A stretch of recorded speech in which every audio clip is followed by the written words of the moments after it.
Сәлем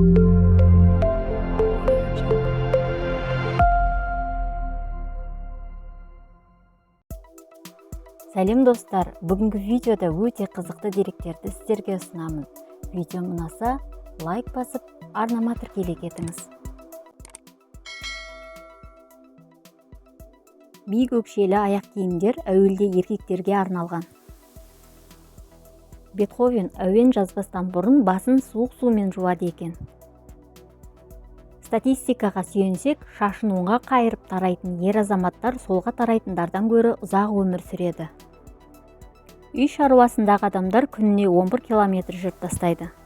Сиени мен Италияда Мария есімді қыздарға түнде көше кезіп жүруге болмайды.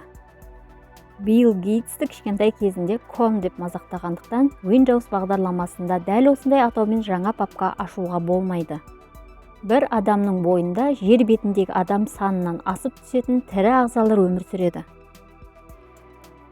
Coca-Cola компаниясы өнімін Қытайда сату үшін ұзақ уақыт бойы ат ойлап таба алмаған. Бұл қытайлықтардың кекукеле деген сөзімен байланысты. Артынша осы атауды ойлап тапқанша 40 000 нұсқа қарастырылған. Coca-Cola сөзі ауыздағы бақыт деген мағынаны білдіреді. Титаник фильмін түсіруге кеткен қаражат кеменің бағасынан да қымбат тұрады. ақш тұрғындары жыл сайын 18 гектар пицца жейді.